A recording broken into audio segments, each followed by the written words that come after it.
Bueno, yo voy a viajar un poco en el tiempo, me voy a ir un poquito al pasado.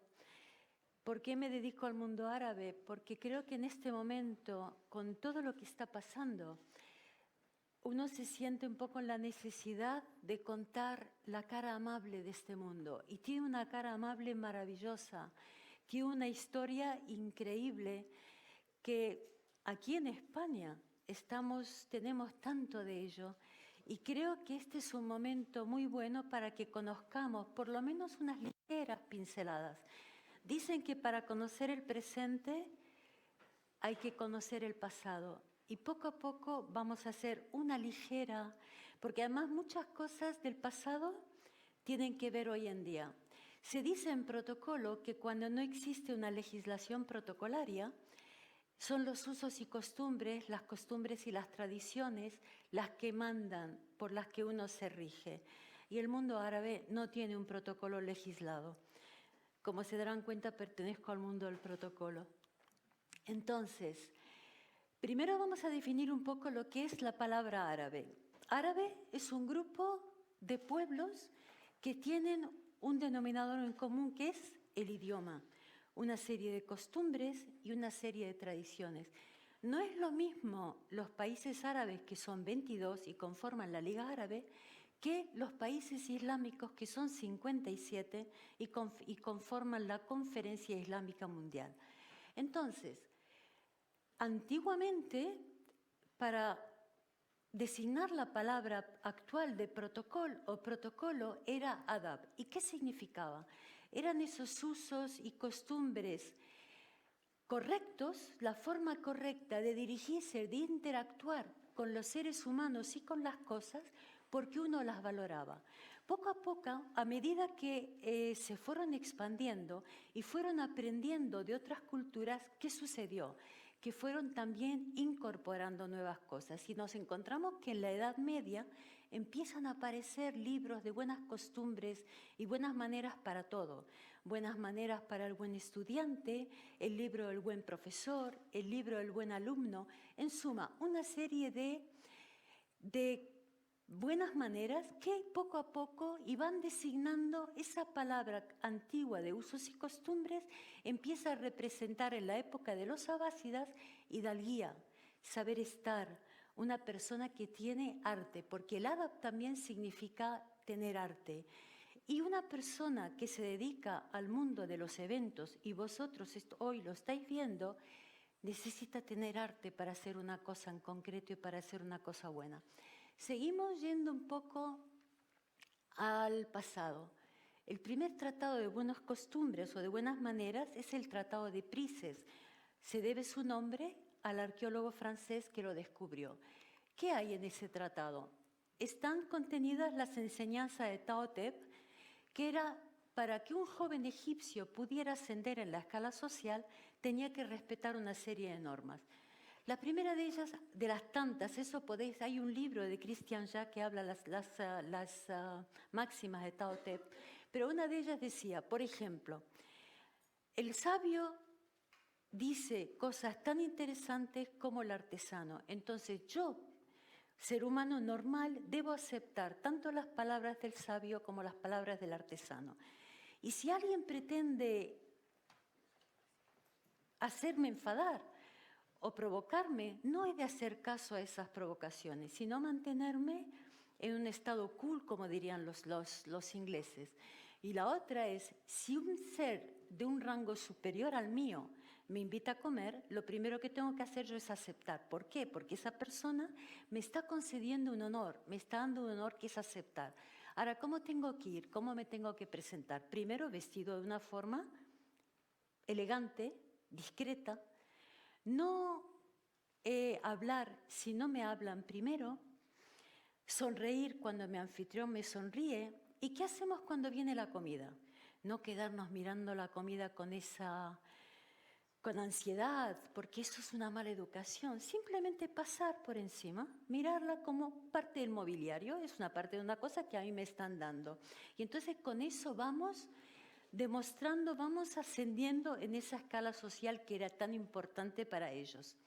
Seguimos un poco y tenemos que ya en la época del siglo VIII, siglo IX, ¿qué tenía que hacer una persona también para ascender en la escala social? Aquí vosotros veis una comida. Entonces, ahora vamos a ir a ello. Lo primero que tenían que hacer era lavarse las manos antes y después de las comidas. El Corán dice que la higiene es la base de la fe. Luego hablaremos un poquito del tema de la higiene. La segunda era mencionar uno de los 99 nombres de Alá, pedir que la comida estuviera bien y en último, cuando terminábamos, agradecer. ¿Eso de dónde viene? En la época de las caravanas, la gente iba durante un montón de tiempo, largas jornadas en el desierto, no tenían nevera, durante el día hacía un frío tremendo, un calor tremendo y durante la noche mucho frío, entonces nunca nadie sabía qué era lo que realmente estaba comiendo. Al mismo tiempo, se encontraban con otras caravanas que venían de otros lados y traían alimentos extraños, alimentos que no se conocían. Entonces, ¿qué hacía una persona? Lo primero que pedía era, por favor, que el alimento no le hiciera daño. Pasaba la comida y te encontrabas con que no te habías muerto o no te había dado un corte de digestión, agradecías eso. La tercera cosa era sentarse todos a la vez, nunca empezar a comer uno por encima de los demás. También respetar, no poner los codos, no molestar. Hoy en día tenemos ese espacio en protocolo cuando organizamos una mesa, los 60 centímetros reglamentarios para que la gente no moleste con el codo. Luego, con los 3 dedos, con la punta de los 3 dedos de la mano derecha, se cogía. Si ustedes ven ahí, se van a encontrar con que los platos se repiten. Entonces, había un espacio, un triángulo, donde la gente se iba sirviendo del triángulo que le correspondía. Los 3 dedos de la mano derecha. La mano derecha y la mano izquierda son muy importantes. La mano derecha es la pura, la mano izquierda es la impura. Entonces cogían pequeños trozos y los comían. Se hablaba poco, porque la comida hay que disfrutarla. La comida está para disfrutar. Hablamos luego en la sobremesa. Tampoco había que soplar la comida, era un acto de mala educación, no soplar. Masticar, incluso hasta 100 veces. ¿Pero por qué? No teníamos estos hornos maravillosos que tenemos hoy. Entonces, ¿qué pasaba? La comida era un poco correosa, ¿no? Entonces había que masticar. Y una de las enseñanzas era que masticaras hasta 100 veces hasta que la comida la pudieras digerir en condiciones.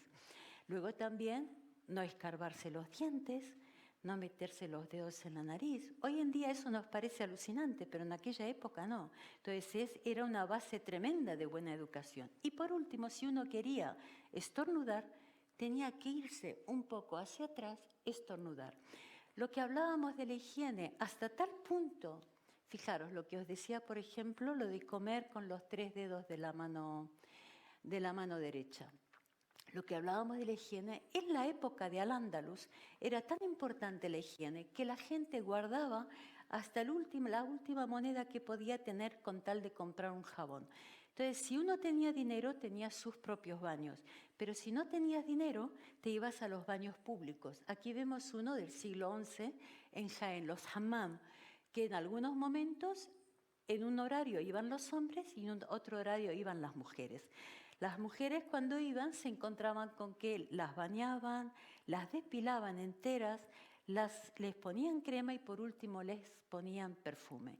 El perfume era tremendamente importante porque indicaba la jerarquía de la persona. Hay una anécdota, esta es la imagen de Alaken II, que fue un emir, pero se dice que Alaken I, cuando se fue a la batalla, le pidió a su paje que por favor lo pusiera bien guapo y le pusiera perfume para que en caso de que cayera en la batalla, la gente supiera el rango que tenía. Si seguimos avanzando, ya venimos a la época actual, queremos nosotros tener negociaciones con ellos, entonces empezamos el saludo.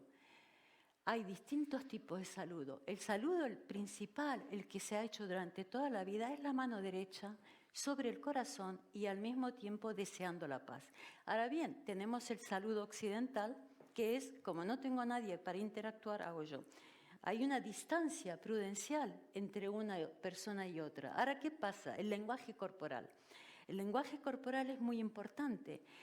Cuando yo caigo bien o cuando alguien me cae bien, normalmente tiendo a atraer su mano hacia mí. Y cuando alguien, digamos, me resulta o indiferente o no me cae bien, tiendo a llevar la mano hacia allí. Es tan importante en las negociaciones el lenguaje no verbal, el lenguaje corporal. Luego, a medida que va pasando un poco el tiempo, ya tenemos un poquito más de confianza. Entonces ya viene el siguiente saludo. Ese saludo que es, ya te coges del brazo. Eso indica un mayor acercamiento entre las personas. El siguiente son los besos en las mejillas. Ahora bien, eso es simplemente entre gente del mismo sexo. La interacción entre personajes de sexos compuestos no está permitida. Y ya por último, esa foto me llamó poderosamente la atención porque era el antiguo rey de Arabia Saudí que nunca salía a recibir a los mandatarios. Sin embargo, lo quería, apreciaba tanto al rey Juan Carlos, y cuando Juan Carlos estaba con la muleta, se fue al aeropuerto, lo cogió de la mano y lo llevaba, lo ayudaba a ir, lo ayudaba a salir con él. Seguimos un poco. ¿Qué nos ofrecen en una reunión? Podemos tomar el té, café.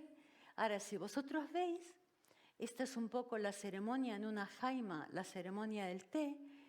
Y si vosotros veis, el café se sirve en unas tazas muy pequeñas que se van rellenando. Entonces, a mí me lo sirven, yo cojo, lo tomo, dejo la taza e inmediatamente me la vuelven a llenar. Entonces, si ya no quiero más, pongo la mano. Ya con eso estoy indicando que no quiero más. Entonces ya no me dan. Pero seguimos. El tema de la hospitalidad. Eso es una cosa increíble. Es gente increíblemente hospitalaria. ¿Qué pasa cuando llega uno a casa de ellos? Por norma, los 3 primeros días te agasajan, eres su invitado. Aunque tengan algo en contra tuya o tengan algún problema, a partir del 3er día ya empezaremos a hablar de nuestros problemas, pero mientras tanto te agasajo. Y si una persona te invita a comer, el anfitrión es el último que empieza a comer. Primero empiezan los demás. Se habla poco, ¿pero por qué? Porque la comida es muy importante. Yo con la comida te estoy demostrando la valía que tú tienes para mí. Te estoy demostrando que eres una persona importante, entonces pongo todo en la comida. Y durante la comida lo que quiero es que tú disfrutes. Una vez que terminemos, pasamos a una sala adyacente, ahí se toma café, se charla, los hombres fuman el narguilé y ya se continúa. Y luego viene el tema de los regalos. ¿Qué pasa con los regalos? En todas las opciones de negocios tenemos que tener mucha consideración con los regalos. Un regalo demasiado pequeño puede ser hasta insultante. Un regalo demasiado grande se puede considerar compra de voluntades. Entonces tengo que buscar un término medio, una cosa que pueda ser correcta, que agrade a la persona que tengo enfrente y que esa persona que está enfrente también me agrade a mí. Por ejemplo, alguien puede tener este pañuelo y a mí me gusta, entonces yo lo miro más de la cuenta. Lo miro 2, 3 o 4 veces. Lo primero que puede pasar es que se lo quiten y te lo quieran dar.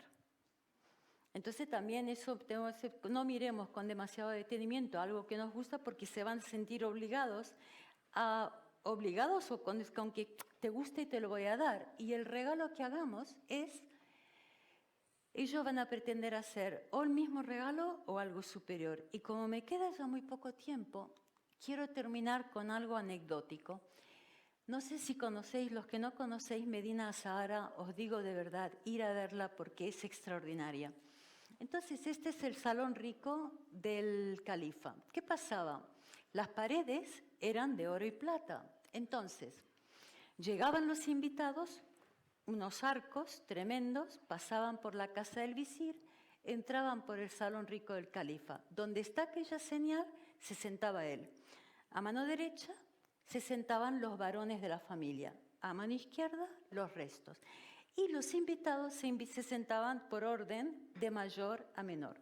Hasta aquí todo bien, pero a la salida no tenía puertas. A la salida había como 2 pequeñas piscinas Y cuando estaba ya todo el mundo sentado, los soldados lo que hacían era remover el agua. Entonces, ¿qué pasaba? El sol daba, se reflejaba en estas paredes y se hacía un juego de luces. ¿Qué querían indicar con eso?